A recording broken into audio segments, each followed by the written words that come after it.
ஹல்லேலூயா. அவர் ஆசீர்வதிக்கிற தேவன். பாருங்க, இந்த குடும்பத்தில் திடீர்னு அவருடைய கணவர் இறந்துட்டார். இந்த குடும்பத்தில் பெரிய துக்கம் இல்லை, ஒரு மரணம் ஏற்பட்டுருச்சு. ரெண்டாவது அந்த குடும்பத்தில் என்ன பிரச்சனை? நீங்கள் 1ஆம் அதிகாரத்தில் அந்த 4ஆம் அதிகாரத்தில் முதல் வசனத்தில் வாசிங்க. என்ன பிரச்சனை பாருங்க, வாசிக்கலாம். கடன் கொடுத்தவன். ரெண்டாவது பிரச்சனை கடன். அந்த குடும்பத்தில் என்ன வந்துருச்சு? கடன். முதல்ல இழப்பு, ரெண்டாவது கடன். உங்க குடும்பத்தில் கூட கடன் இருக்குல்ல? ஐயோ, வட்டி கொடுத்தேனால மாற முடியல, கடனில் நாங்கள் தவிக்கிறோம், கடன் அடைக்கவே எங்களால் முடியல. உபத்திரப்படுறீங்களா? துக்கப்படுறீங்களா? கண்ணீர் வடிக்கிறீங்களா? இந்த குடும்பத்தில் கடன் உண்டாயிடுச்சு. அந்த கடன் சும்மா எல்லாம் கிடையாது. அந்த கடன் கொடுத்தவன் நாளைக்கு கொடுமா, இல்லை அப்புறம் பார்த்துக்கலாம், உங்கள் வீட்டில் தான் இப்படி நடந்துருச்சு, பிள்ளைங்களாம் பெருசாகட்டும், அவங்களாம் சம்பாதிச்சு கொடுக்கட்டும், அப்படியெல்லாம் அவங்க விட்டு கொடுக்கறதுக்கு ஆயத்தமாக இல்லை. கடன் கொடுத்து வந்து நிற்கிறான். என்ன கேட்குறான்? உன்னால் கடன் கொடுக்க முடியல, அந்த 2 பிள்ளைங்களை என்கிட்ட கொடுத்துரு, அவங்கள நான் வேலை வாங்கி அந்த கடனுக்கு ஈடா நான் அவங்கள வாங்கிட்டு போயிடுறேன்,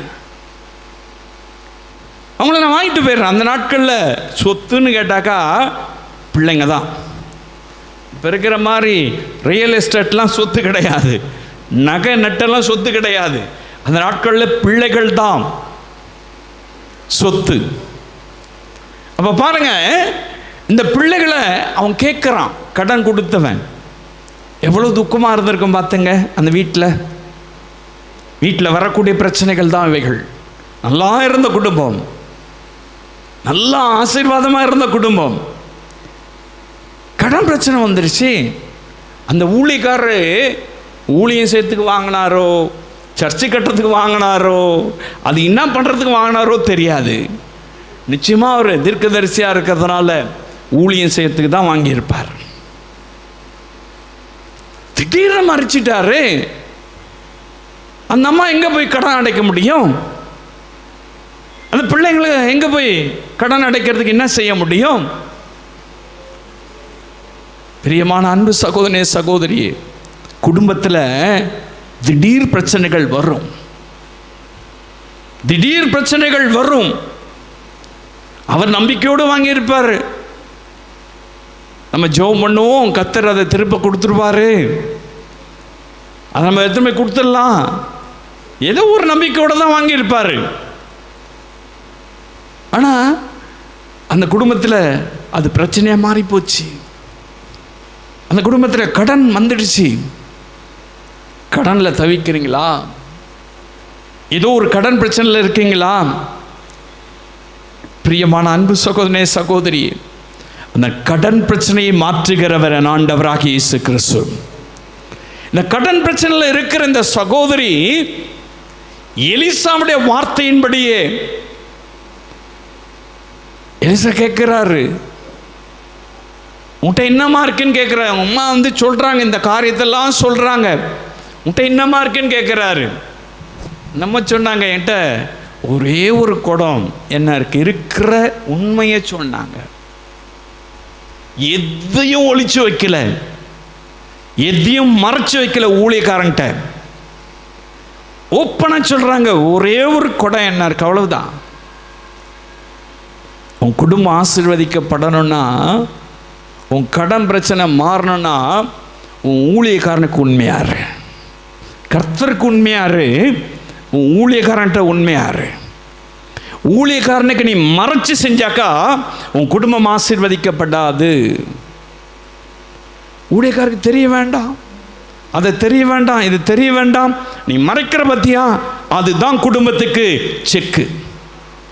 அதனால்தான் ஆசீர்வாதம் இல்லை. அதனால்தான் அநேக குடும்பங்கள் குழந்தை பாக்கியம் இல்லை. ஊழியக்காரன்ட்ட நீங்க மறைச்சிங்க, டாக்டர்கிட்ட நீங்க எதனா மறைப்பீங்களா? ஊழியக்காரன் ஒரு பெரிய டாக்டர், நீங்க தெரிஞ்சுங்க. தேவ மனுஷன் ஒரு பெரிய டாக்டர். அவன் வெளிப்புறமாக இருக்கிற உடம்ப தான் பார்ப்பான். ஊழியக்காரன் இருதயத்தை பார்க்கிறவன். அவனோடு கூட இருக்கிறவர் இருதயத்தை காண்பிக்கிறவர். உன் இருதயத்தில் இன்னா இருக்குன்றத ஊழியக்காரனுக்கு ஆண்டவர் சொல்லிடுவார். இன்னைக்கு அநேகருடைய வாழ்க்கையில் ஆசீர்வாதம் ஏன் இல்லை? ஏன் கடன் பிரச்சனையில் இருக்காங்க?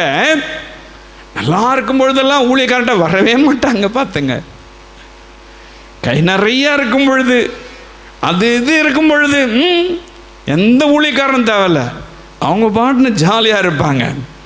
நான் ஒரு பிரச்சனைன்னு வந்துட்டாக்கா, எங்கேயோ சிக்குண்டு போனாக்கா உடனே ஃபோன் வரும், அல்லது லெட்டர் வரும், அல்லது கூட்டங்களில் கலந்து கொள்வாங்க, அல்லது ஏதாயிலும் ஒன்று செஞ்சு ஆண்டவர் ஏதாயிலும் ஒரு அற்புதம் செஞ்சிடணும், ஏதாயிலும் ஒரு விடுதலை தந்துடணும் அப்படின்னு சொல்லி ஆண்டவர் பிடிச்சி உழுக்குன்னு உழுக்குவாங்க.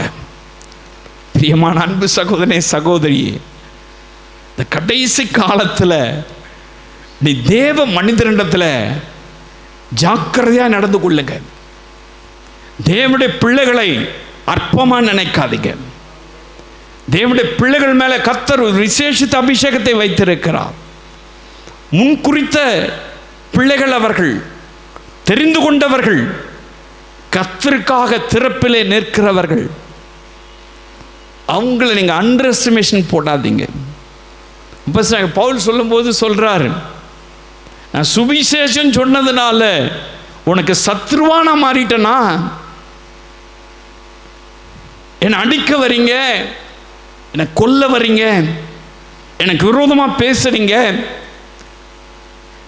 என்னை எப்படியாவது ஒழிச்சு கட்டணும்னு நினைக்கிறீங்க.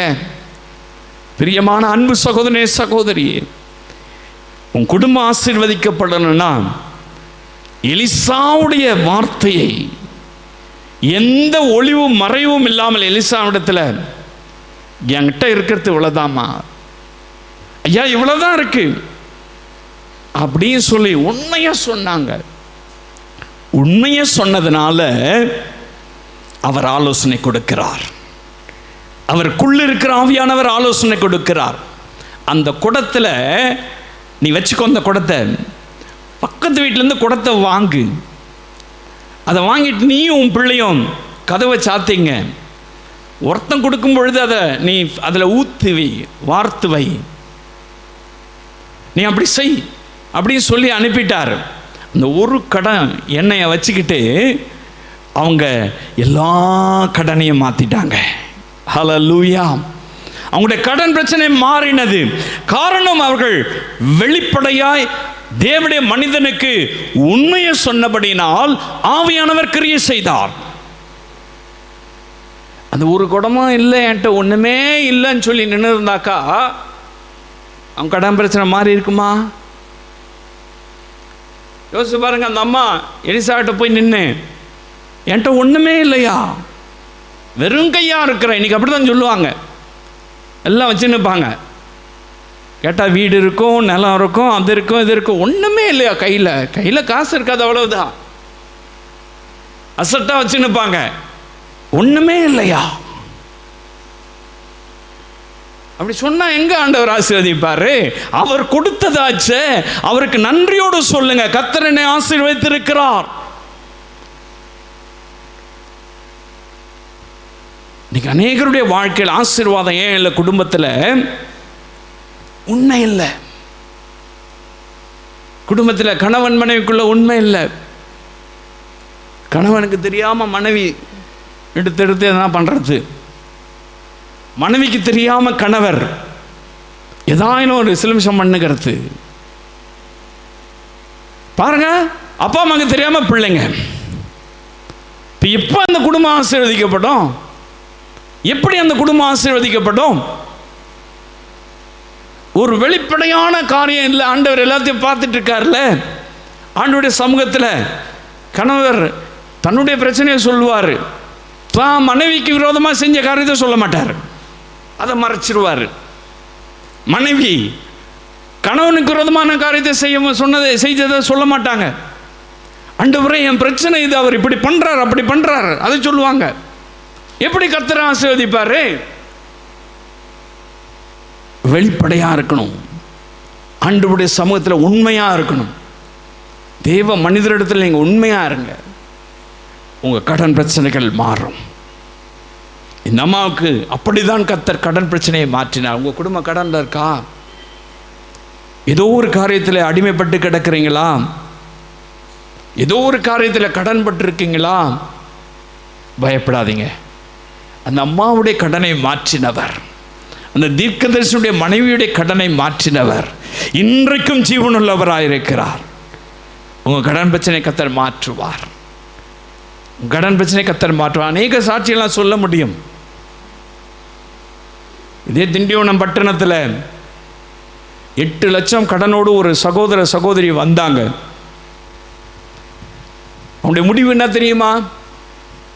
தற்கொலை பண்ணிக்கணும், சாகணும். கடன் பிரச்சனையிலிருந்து விடுதலை இல்லை, தற்கொலை பண்ணிக்கணும் முடிவோடு கூட வந்தாங்க. கர்த்தர் அவளை ரட்சித்தார்.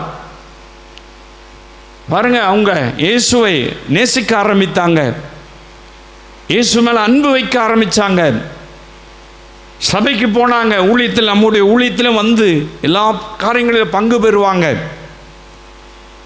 பிரியமான அன்பு சகோதரனே சகோதரி, அந்த 8 லட்சம் கடன் கர்த்தர் அடைக்க உதவி செய்தார். அது எப்படி வந்ததுன்னே தெரியாது, அடைக்க உதவி செய்தார்.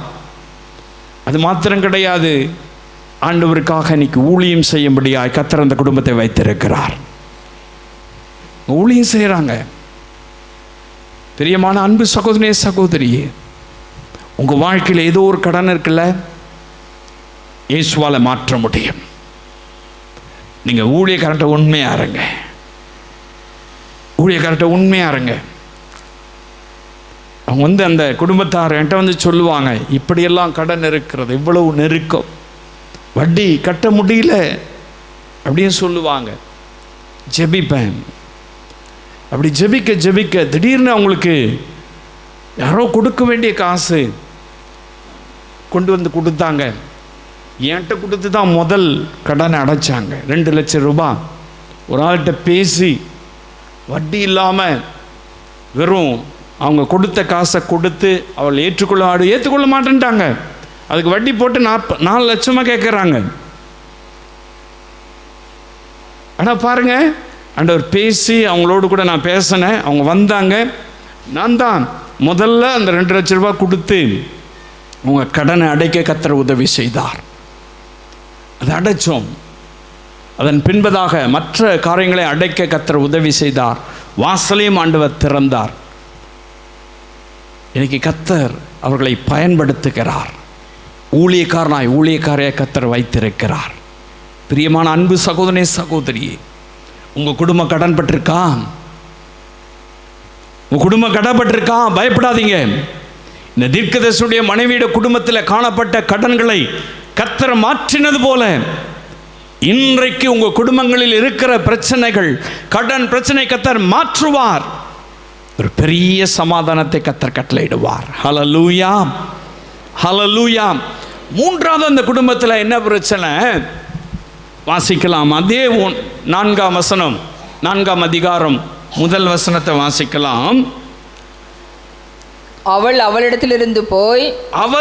அவரிடத்திலிருந்து போய் தன் பிள்ளைகளுடன், 4ஆம் அதிகாரம் 1 வசனம், உமது அடியான் கர்த்தருக்கு பயந்து நடந்தான் என்பதை அறிவீர். உம்முடைய அடியான் கர்த்தருக்கு பயந்து நடந்தான் என்பதை அறிவீர். கடன் கொடுத்தவன் இப்பொழுது என் 2 குமாரரையும் தனக்கு அடிமைகளாக்கி கொள்ள வந்தான் என்றாள். தனக்கு அடிமையாக்கி கொள்ள வந்தான் என்றார். 3வது பிரச்சனை என்ன தெரியுமா?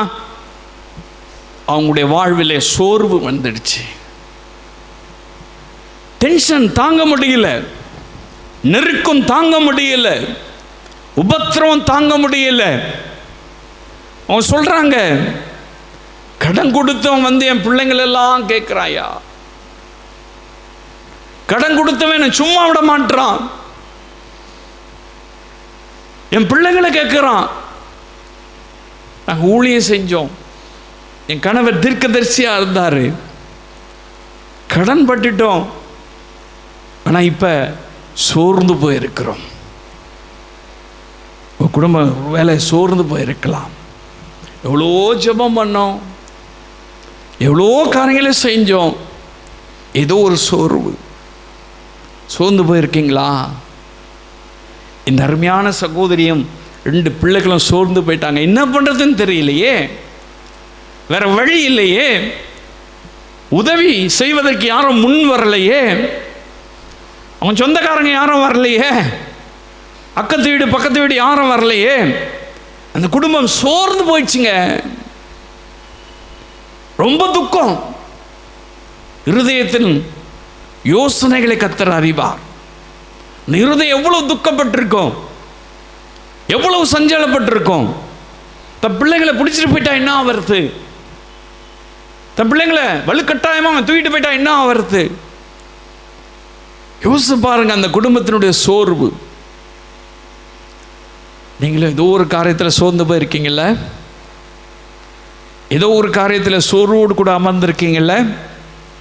ஐயோ இந்த வியாதி என்னை விட்டு போக மாட்டுதே, எவ்வளோ ஜெபம் பண்ணுறது, ஜெபம் பண்ணி பார்க்குறேன், விடுதலை இல்லை. பிசாசின் பிடியிலிருந்து இன்னும் விடுதலை இல்லையே.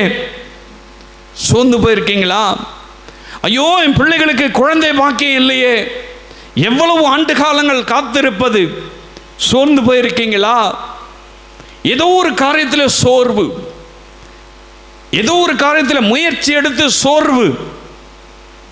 இந்த குடும்பத்துக்கு சோர்வு வந்துடுச்சு. ஊழியக்காரன்ட்ட போறாங்க, ஊழியக்காரன் சொல்றத செஞ்சாங்க, கர்த்தர் அவர்களை ஆசீர்வதித்தார். நான் இவர்கிட்ட போனாக்கா ஏதாவது கொடுப்பாருன்னு சொல்ல போனா, இந்த மனுஷன் உன்கிட்ட என்ன இருக்குன்னு கேட்குறாரு. உன்கிட்ட இருக்கிறத நீ கொண்டு போய் ஒரு பானையில் ஊத்துன்னு சொல்றாரு, பாத்திரத்தில் ஊத்துன்னு சொல்றாரு. இது எப்படி நடக்கும்? இது எங்கன்னா நடக்கிறதுக்கு வாய்ப்பு இருக்கா? இந்த மனுஷனுக்கு வேலையே கிடையாது. நம்ம கஷ்டமே பெருசா இருக்கு, நம்முடைய துக்கமே பெருசா இருக்கு. இந்த அம்மா போயிருந்தா என்ன ஆயிருக்கும் யோசிச்சு பாருங்க. எலிசாவுடைய வார்த்தைக்கு செவி கொடுத்தாங்க, எலிசாவுடைய வார்த்தையை கவனமா கேட்டாங்க, அதன்படி செஞ்சாங்க. அவங்க பிரச்சனை மாறினது. ஹல்லேலூயா. சோர்வு மாறினது. அவர்கள் சந்தோஷமாய் இருந்தார்கள். எனக்கு அன்பான அன்பு சகோதரனே சகோதரி, இன்னைக்கு அநேக வார்த்தைகளை கேட்கிறோம், அநேக தேவனுடைய வார்த்தைகளை கேட்கிறோம். ஒரு வார்த்தையின்படி நடக்கிறது கிடையாது, ஒரு வார்த்தையும் கேட்கறது கிடையாது, சத்தியத்தை ஏற்றுக்கொள்வது இல்லை. நம்ம என்ன நினைக்கிறோமோ அதன்படி நடக்கணும், நம்ம என்ன விரும்புகிறோமோ அதன்படி நடக்கணும், நமக்கு என்ன கிடைக்கணுமோ அது சரியா கிடைச்சிட்டா போதும்.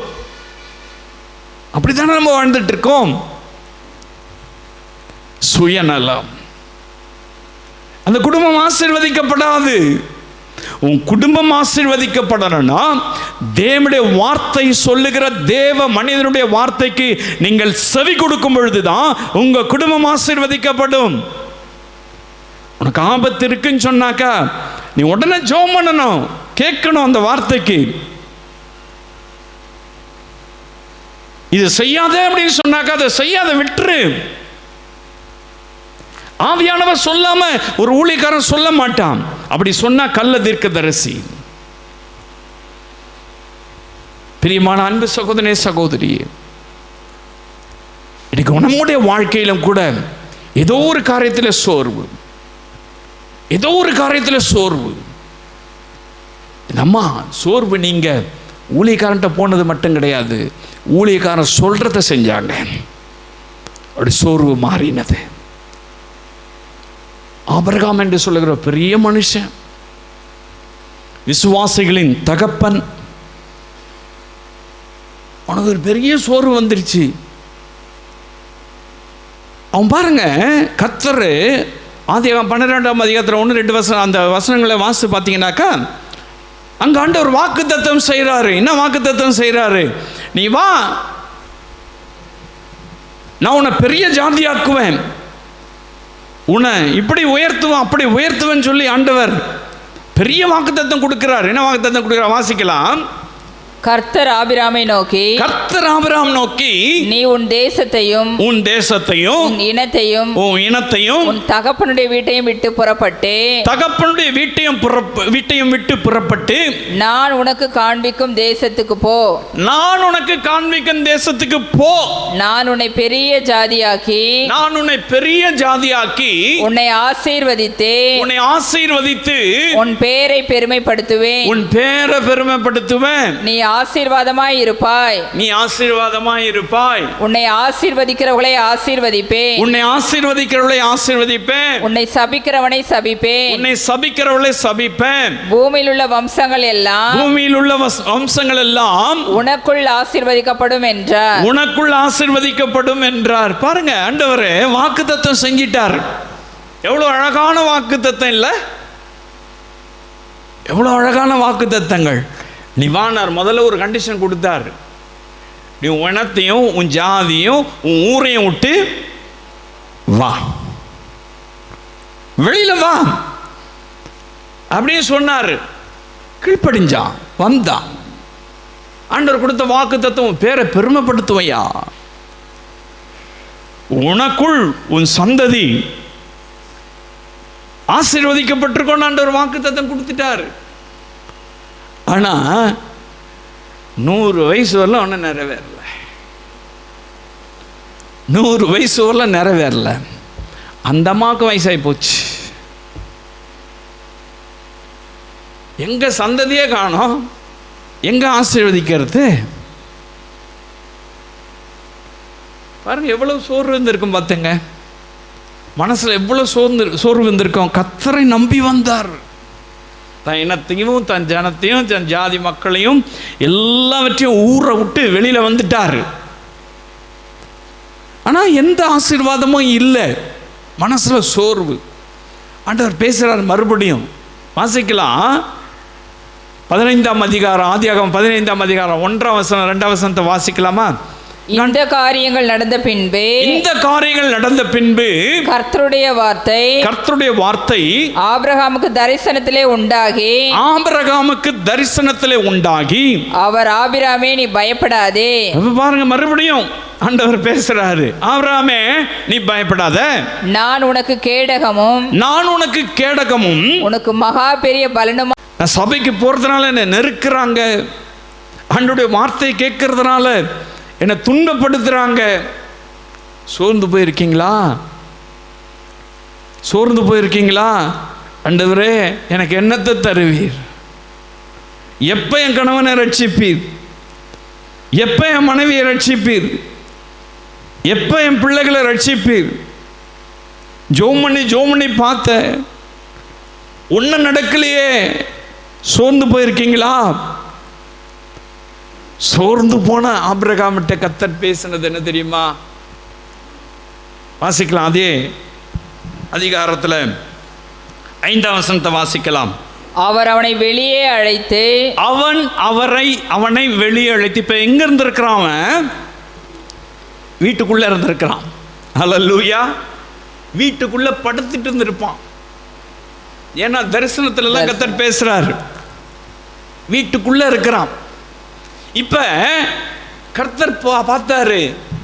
ஐயோ, இவன் இவ்வளவு சோர்ந்து போயிருக்கான். நான் இவ்வளவு வாக்கு தத்தத்தை கொடுக்கிறேன், நான் கேடகமா இருக்கிறேன்னு சொல்றேன், மகா பெரிய பலனா இருக்கிறேன்னு சொல்றேன், இவன் என்னத்தை தருவீர்னு கேட்கிறானே அப்படின்னு புரிஞ்சுக்கிட்டாரு. கர்த்தர் எல்லாவற்றையும் அறிந்து ஆராய்கிற தேவன். சோர்ந்து போன ஆபிரகாமுடைய உள்ளத்தை கர்த்தர் புரிஞ்சுக்கிட்டார். உங்க உள்ளத்தை புரிஞ்சுக்கிறதுக்கு ஒரு நொடி போதும். ஹல்லேலூயா, ஹல்லேலூயா. இருதயத்தை ஆராய்ந்தறிந்திருக்கிற தேவன், உள்ளந்திரியங்களை அறிந்திருக்கிற தேவன். உன் குடும்பத்தில் என்ன நடக்குதுன்னு இயேசுவுக்கு தெரியும். உன் இருதயத்தில் என்ன ஓடிட்டு, உன் சிந்தனையில் என்ன ஓடிட்டு இருக்கு எல்லாம் ஆண்டவருக்கு தெரியும். அவருக்கு மறைவானது ஒண்ணுமே கிடையாது, எல்லாம் தெரியும் அவருக்கு. ஹல்லேலூயா. ஆபிரகாம் உள்ளத்துல ஓடிட்டு இருக்கிறது, அவன் இருதயத்தில் இருக்கிறது எல்லாம் அவருக்கு தெரிஞ்சு போச்சு. அவ்வளவு சொந்து போயிருக்கான். நீ முதல்ல வெளியே வாயா, உன் வீட்டை விட்டு வெளியில வா. உன் படுக்கையை விட்டு வெளியில வா. சும்மா வீட்டில் உட்காந்து அழுதுட்டு உட்கார்ந்துருக்காத, வெளியில வா. ஒரு மூலையில முடங்கிட்டு நீ அழுதுட்டு இருக்காத, வெளியில வா. கூப்பிடுறான் அவனை வெளியில. படுக்கையில் கிடந்தவன் ஏஞ்சி வெளியில வந்தான். வெளியில வந்தவன் என்ன ஆண்டவரே அப்படின்னு கேட்டிருப்பான்ல, மேலே பாரு அப்படின்னு இருப்பார். மேலே பாருனாக்கா நிறைய நட்சத்திரம் இருக்கு, மேலே நிறைய நட்சத்திரம் இருக்குது. அது என்ன முடியுமா? கேட்டாரா ஆண்டவர்? ஒரு கேள்வியை கேட்டாரா? நீ வானத்தை அண்ணாந்து பார், நீ வானத்தை அண்ணாந்து பார், நட்சத்திரங்களை என்ன, நட்சத்திரங்களை என்ன, உன்னாலே கூடுமானால், உன்னாலே கூடுமானால், கேள்வி பாருங்க, உன்னாலே கூடுமானால் அவைகளை எண்ணு என்று சொல்லி, அவைகளை எண்ணு என்று சொல்லி, பின்பு அவனை நோக்கி உன் சந்ததி இவ்வண்ணமாய் இருக்கும் என்றார். உன் சந்ததி இவ்வண்ணமாய் இருக்கும் என்றார். ஹல்லேலூயா. அவருக்கு நல்லாவே தெரியும் இவனால் என்ன முடியாது. அவருக்கு நல்லாவே தெரியும் உங்க பிரச்சனை அது உங்களால மாற்ற முடியாது, அது உங்களால சால்வ் பண்ண முடியாது. அந்த பிரச்சனையை அதை நான் தான் சால்வ் பண்ண முடியும். கர்த்தருக்கு தெரியும், ஏசப்பாவுக்கு தெரியும் உங்க பிரச்சனை என்னன்றது ஆண்டவருக்கு தெரியும், குடும்பத்தில் இருக்கிற பிரச்சனை என்னன்றது ஆண்டவருக்கு தெரியும். அதை முடித்து கொடுக்கிறவர், அதை சால்வ் பண்ணுகிறவர், அதிலிருந்து விடுதலை தருகிறவர் இயேசு ஒருவர் தான். அவருக்கு நல்லாவே தெரியும். தெரிஞ்சதுனால தான் ஆபிரகாமை கூட்டிட்டு போயிட்டு என்னன்னு சொல்றாரு. அவன் மேலே பார்த்துட்டு ஆண்டவர் அது என்னால் என்ன முடியாது